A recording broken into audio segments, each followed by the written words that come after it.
Vamos a continuar con la espiritualidad francesa del siglo XVII y vamos a hablar ahora de San Vicente de Paul. San Vicente, pues es el santo más popular de este siglo francés por ser el amigo de los pobres, que era algo muy importante. Eh, es amigo de los pobres porque evidentemente en el siglo XVII en Francia, pues la situación social era terrible, ¿no? Era una cosa complicada. Cerca del 85% de la población francesa en esta época era campesina y estaba sumergida en la miseria.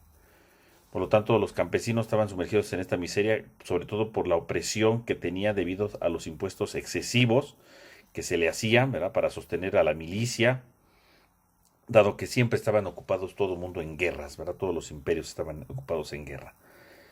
Además, que entre 1620 y 1650, pues se vivió una situación de extrema miseria a causa de desastres naturales, de pestes, de epidemias, así como ahora, ¿verdad? Igual, ¿no? En otro nivel, no con tantos tintes políticos, pero finalmente vivían en esa situación. El 50% de los niños morían antes de cumplir su primer año de vida, entonces la mortandad era muy baja, porque pues finalmente la falta de alimentación era algo muy, muy complicado. La población campesina vivía alrededor de 23 años como un promedio de vida, ¿no? O sea, vivían poco tiempo por las carencias que ellos vivían. Y los nobles vivían incluso, ¿verdad? 46 años como máximo, ¿no? Como máximo. En aquel tiempo existían unas instituciones muy importantes llamadas hospitales generales, donde en realidad eran centros de reclusión donde mandaban a las personas que resultaban ciertamente incómodas para las esferas sociales, ¿no? Enfermos mentales, leprosos, prostitutas, personas mutiladas, heridos de guerra, ahí los metían. Incluso las hijas de la caridad, ¿verdad?, fundadas por San Vicente, son las que van a ocuparse de uno de esos hospitales en San Lázaro, ¿verdad?, donde estaban los leprosos. Entonces, digamos que esta es la situación. Obviamente, San Vicente nace en 1581, en medio de todas estas situaciones que son complicadas. Él era de una familia campesina y finalmente, con el paso del tiempo, él logra estudiar en Dax, en un colegio de franciscanos.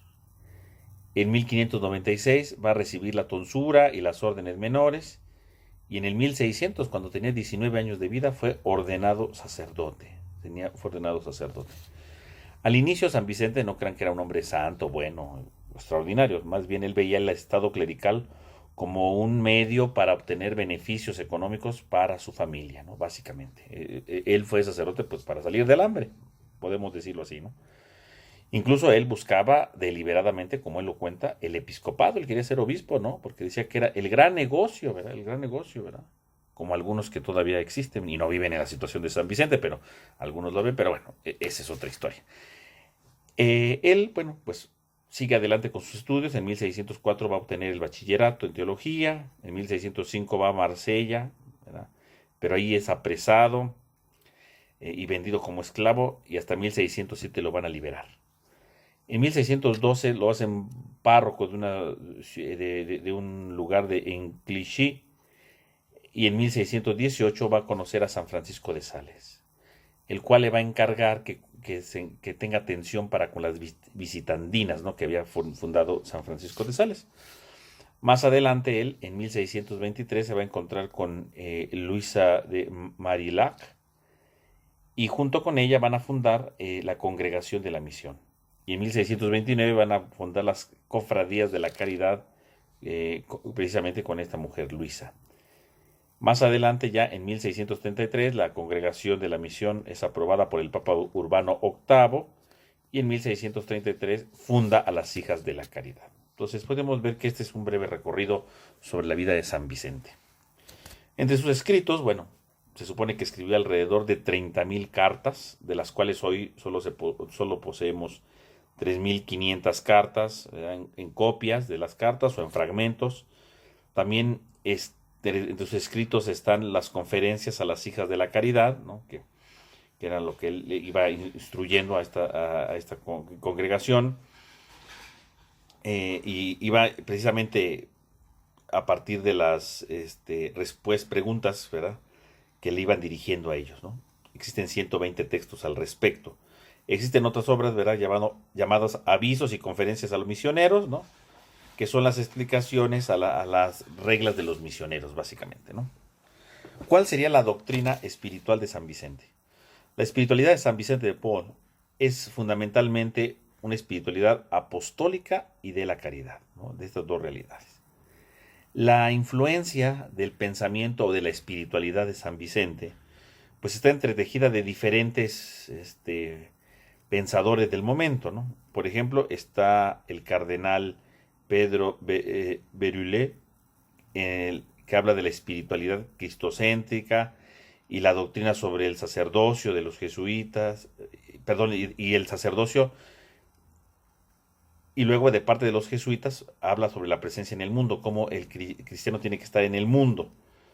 Y bueno, también tiene la regla de Benito de Canfield, que también le va a ayudar precisamente para tener las primeras partes de su regla, ¿verdad?, que son las más ascéticas, y la tercera parte pues, va a ser una parte más mística, podríamos decirlo, ¿no?, una parte más mística.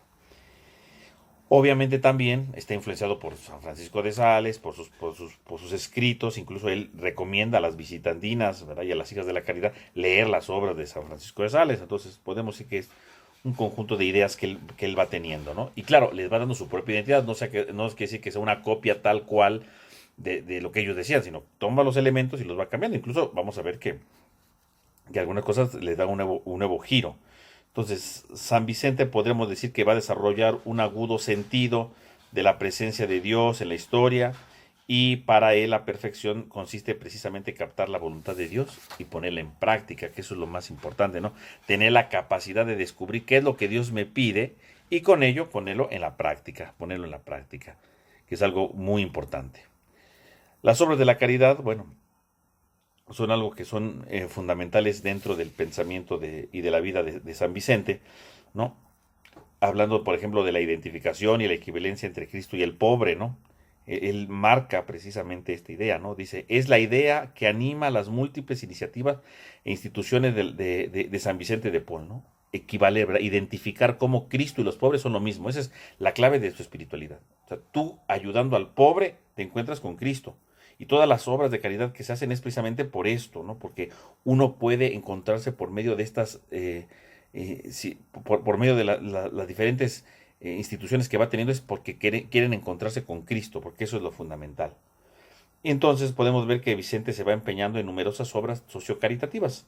Entre esas, por ejemplo, está la reforma hospitalaria, el asilo para atender a los dementes, casas de corrección, asistencia a jóvenes arrepentidas, protección a jóvenes, casas de cuna para niños, ¿verdad?, asistencia médica gratuita, comedores populares, asistencia a presos, atención a soldados heridos, socorro en las desgracias, ¿verdad?, a las personas a causa de las guerras, devastaciones, inundaciones, etcétera, ¿verdad?, que van permitiendo, ¿verdad?, que la obra vaya creciendo y ayuden precisamente a los más necesitados, porque ayudando a los más necesitados, entonces se encuentran con Cristo, están ayudando a Cristo mismo, ¿no? O sea, esa identidad fundamental, que de hecho es una idea que, claro, va marcando San Vicente, pero que lo dice claramente ya desde el Evangelio, ¿no? En el Mateo 25, ¿no? Cuando lo hicieron con el más pequeño, conmigo lo hicieron, claro. Entonces, San Vicente tiene claramente ya esta idea y la va modelando, ¿verdad? Y es la clave para identificar todas sus obras de caridad. Junto a estas obras propiamente sociocaritativas, podemos decir también que San Vicente emprende algunas también de otro carácter, no solamente caritativas. También tienen otro tipo de instituciones que deben de ayudar. Por ejemplo, la restauración y la formación del clero, ¿no? Tener una nueva orientación y una nueva perspectiva para la formación del clero. Por ejemplo, existe una cosa que se llaman las conferencias de los martes, ¿no?, a la congregación de la misión, para poder formar al clero de la mejor manera. Organización de seminarios y, por supuesto, la transformación del púlpito francés, de modo que la predicación se hiciera más accesible al pueblo sencillo, porque lo importante de predicar no nada más era dilucidar cosas, sino que la gente también entendiera y le dijera algo a su vida, ¿no? Algo muy importante. De manera general, ¿verdad?, podríamos decir que cuáles serían los elementos de la espiritualidad vicentina. Pues en primer lugar es una espiritualidad apostólica, Y entonces aquí da un paso, porque Si bien habíamos dicho que había tomado del cardenal Pedro, ¿verdad? La idea del sacerdocio, donde él decía que el sacerdocio, ¿verdad? El sacerdote era para el culto y la adoración. Dice San Vicente, no, no, no, sí, está para el culto y para la adoración, claro, pero también para la misión, para salir al encuentro del necesitado. Sí, o sea, eso es una parte muy importante, pero no. Entonces él da todavía un paso más, ¿no? Y entonces dice esto. Otro elemento es de la espiritualidad vicentina, pues es la encarnación aterrizada. Es decir, que la vivencia de una encarnación aterrizada quiere decir que lo que yo conozco lo tengo que aterrizar en la realidad, si no, no sirve de nada, ¿no? Es una tontería. Son cosas, especulaciones, pero no sirven para nada. Considera que la historia podemos decir que en tu espiritualidad se considera la historia como un lugar teológico, porque Dios habla y podemos acceder a Dios por medio de lo que está sucediendo en la historia. Y si en la historia hay pobres, entonces tenemos que atender a los pobres, porque Dios nos está hablando por medio de los pobres, ¿no? Por lo tanto, los pobres, dice él, es el centro de la historia, ¿no? Y es a quien se tiene que atender en este momento en la que se necesita. Él habla de una espiritualidad y una fuerza profética contra la injusticia, la indolencia y la negligencia, institucionalizada hacia los pobres. Un ejemplo de ello, pues, es la clara contestación contra la institución de los hospitales generales, ¿no? Que no es para abandonar gente, hay que ayudar a la gente, ¿no? Hay que estar al pendiente de lo que necesita la gente. Eso es algo muy importante, ¿no? Obviamente va a rechazar con fuerza profética el elitismo o el intelectualismo, ¿no? Que por un lado, ¿verdad? El sacerdote que tiene que ser intelectual y como que es una clase aparte, no, no, hay que atacar eso. O sea, el cristiano, bueno, el sacerdote y todos los cristianos son aquellos que están cerca de los demás. No es que hacen un grupo, un gueto especial para uno, sino están para todos. Y no sirve de nada aprender nada si no se desciende a la realidad, ¿no? Esto es muy importante, ¿no? Esto es algo que es fundamental para él. Y por supuesto, no tomar por estrategia la alianza con los poderosos, ¿verdad? Para servir desde arriba a los pobres. No, no, no. Sino que se sirva a los pobres desde los pobres. O sea, porque una de las principales tentaciones es: voy a tener amigos de la alta sociedad para que con la ayuda de mis grandes amigos yo pueda ayudar a los pobres. Uno dirá, pues no suena tan mal. Pero dice San Vicente, no, no, no, no. No, para ayudar a los pobres se ayuda desde los pobres, no teniendo grandes influencias, ¿eh? No, no, ese no es el camino, dice San Vicente. Tú quieres ayudar a los pobres, ayúdalo desde los pobres, junto con ellos, estando con ellos. Ahí es cuando se empieza a ayudar realmente a los pobres. A los pobres no se les ayuda teniendo amigos ricos, dices, porque finalmente eso es una desviación, ¿no? Claro, me llevo bien con los ricos, entonces ellos me ayudan también a mí, ¿verdad? Yo estoy como en otro nivel, y de lo poco que sobra, yo le ayudo a los pobres. Pero yo no estoy conviviendo con los pobres porque yo estoy en otro nivel, ¿no? Porque como se supone que ellos son los que me van a ayudar, como se supone que ellos son los que me van a dar lo necesario para ayudarlos, entonces yo me meto en otro nivel y entonces caigo en ese elitismo. Entonces dice San Vicente, no, lo importante es que estando en el nivel de Dios, perdón, en el nivel de los pobres, ayudas a los pobres. No, no tienes por qué que ponerte en el nivel de los nobles o de la aristocracia, ¿no? Desde los pobres ayuda a los pobres.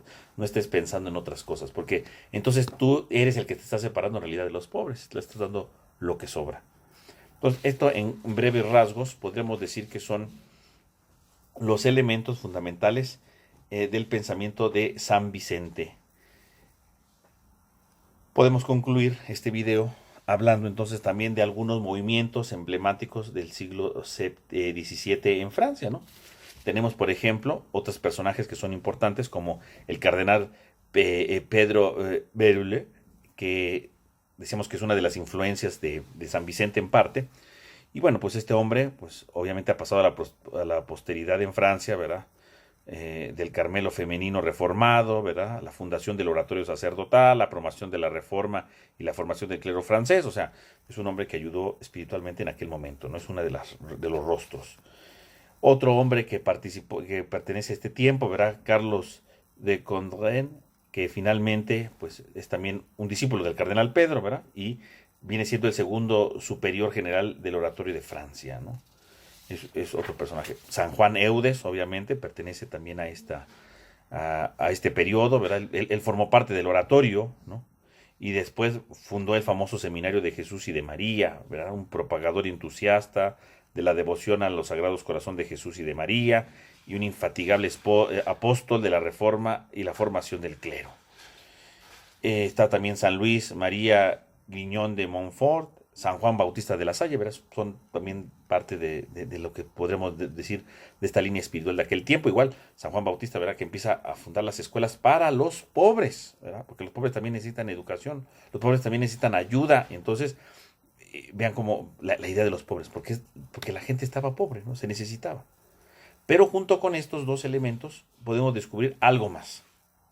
Podemos descubrir otra dimensión importante, que también hubo desviaciones desde el punto de vista espiritual, ¿verdad? Y en este siglo XVII podemos ver dos desviaciones fundamentales. Por un lado tenemos el jansenismo y por otro lado tenemos el quietismo, que son dos de los errores que van a suceder en este siglo. Podemos nosotros entonces ver, en primer lugar, el quietismo, ¿verdad? Que es una de las herejías místicas de aquel tiempo, ¿no? Dirigida, bueno, o creada, podemos decir, por Miguel de Molinos, quien difundió, ¿verdad?, sus errores, ¿verdad?, a través de una obra representativa llamada La Guía Espiritual, que alcanzó, ¿verdad?, la aprobación incluso de 6 censores, la simpatía de diferentes obispos, incluso el Papa, ¿verdad?, Inocencio XI estuvo a punto de nombrarlo cardenal. O sea, fue un hombre que en su obra, ¿verdad?, movió, que hizo grandes impulsos dentro de la vida espiritual, pero finalmente podemos descubrir que en el pensamiento de Miguel de Molinos había errores que con el paso del tiempo empezaron a salir a la luz y descubrieron que esta guía espiritual no era del todo adecuada, ¿no? Y por esa razón fue condenada en 1687 y fue declarado hereje dogmático y condenado a cárcel perpetua. O sea, un hombre que en un primer momento lo vieron como alguien extraordinario, de repente se convirtió en un hereje. ¿Y por qué se convirtió en un hereje? Bueno, pues porque el quietismo, como su nombre lo dice, pues es estar quieto, ¿verdad? No moverse. Él decía que la perfección cristiana consistía en la pasividad total del alma, ¿no? Que finalmente uno tiene que entregarse a Dios y que Dios vaya haciendo su voluntad poco a poco en uno, ¿no? Por lo tanto, hay que aniquilar las facultades propias, de tal manera que el alma llegue precisamente a la verdadera unión con Dios, ¿verdad? Pero sin hacer nada. Dios sabe en qué momento va a actuar, ¿no? Entonces, uno no hace nada, por eso se llama quietismo, ¿verdad? Porque uno está quieto sin hacer absolutamente nada, ¿no? Entonces no hay que pedirle virtudes a Dios, ¿verdad? No se deben hacer actos de fe, de esperanza, de mortificación. No, nada. No tiene que hacerse nada, ni confesar pecados. Dios sabrá cuándo, ¿no? Todo quietismo, un quietismo total, ¿no? Y bueno, no debe de haber una oración discursiva, a lo más, ¿verdad? Reducir su oración mental a una quietud oscura, ¿no? La contemplación adquirida, contemplar a Dios, ¿verdad? Estar quieto y contemplar a Dios, punto. No hagas más cosas, ¿no? Que Dios actúe en su momento, ¿verdad? Que Dios actúe en un momento de la vida, ¿no? Y entonces no tengas ideas de Dios ni de sus perfecciones, no reflexiones sobre la humanidad de Cristo, no sirve para nada. Tú quédate impávido. Dios irá entrando en tu vida y Dios te ayudará de alguna manera, ¿no? O sea, ni siquiera ponga resistencia a las tentaciones, ¿no? No pongas ninguna resistencia. Dios va a actuar en tu vida, simplemente, ¿no? Entonces es una herejía que cuando fue condenada, bueno, en España, pues rápido hubo una fuerte rechazo a esto. En Francia tardó un poco más porque ahí pues ya había entrado más esta herejía, ¿no? Y junto con el quietismo también aparece en este siglo el jansenismo, ¿no? Una herejía que, bueno, tiene también mucho que ver con el tema de la teología de la gracia, que seguramente ustedes ya estudiaron ampliamente, ¿verdad? En teología de la gracia, y que profundizaron hondamente. Y bueno, el jansenismo en líneas generales, ¿verdad? Para no aburrirlo con lo que ustedes ya conocen, pues es una reacción contra el iluminismo, ¿verdad? El iluminismo francés de este siglo, en la que se centraliza precisamente todo en el hombre, ¿no? Y reacciona entonces contra el riesgo de la laxitud enarbolado por algunos jesuitas, ¿no? Te permitimos esto, te permitimos lo otro. Entonces viene a tomar, ¿verdad?, partido en contra de esta laxitud y ser un poco firme, ¿verdad?, férreo en este tipo de situaciones. Se llaman jansenismo, como ustedes recordarán por su fundador, Cornelio Jansenio, ¿verdad?, obispo de Ypres. Su doctrina, ¿verdad?, pues se reduce a afirmar que existe una corrupción profunda en el hombre a consecuencia del pecado original y que afecta incluso las facultades naturales. Por lo tanto, prácticamente podemos decir que dice el jansenismo que la libertad no existe. La gracia se impone de una manera irresistible por una especie de delectación victoriosa, por lo que el hombre al practicar buenas obras bajo su influjo no adquiere ningún mérito. Por el contrario, la delectación carnal impone al hombre el pecado sin la posibilidad de resistencia. O sea, no importa que yo haga el bien, yo hago el bien porque la gracia me mueve a hacer el bien, pero no porque yo puedo. O sea, todo lo que yo hago es malo. Yo hago el bien porque la gracia de Dios es la que actúa precisamente para transformarlo, para renovar todo. Por lo tanto, incluso dice, los sacramentos no son necesarios frecuentarlos en nuestra vida, ¿verdad? Incluso no se requiere una preparación muy perfecta para esto, o sea, porque ¿quién puede ser perfecto para adquirir la Eucaristía? Está lejos de nosotros la Eucaristía, los sacramentos, o sea, es Dios el que va a actuar, punto, ¿no?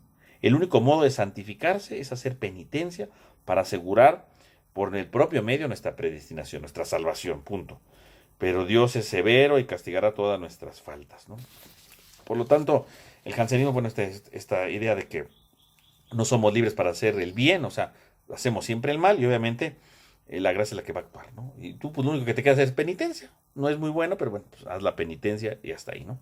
Obviamente tiene mucho más consecuencias desde el punto de vista de la gracia, como ustedes ya lo habrán estudiado, pero este sería otro de los errores espirituales que surgen aquí. Entonces, así como por un lado tenemos a San Francisco de Sales, la grande obra de San Vicente, ¿no? Y por el otro lado, pues tenemos estos errores de jansenismo y del quietismo que son oposiciones a toda la situación que se va viviendo. Entonces, con esto, pues terminaríamos propiamente lo que vendría siendo este periodo del siglo XVII, que ya vimos primero en España, ahora en Francia, y vamos en el siguiente video a proseguir con nuestro estudio en el siglo XVIII.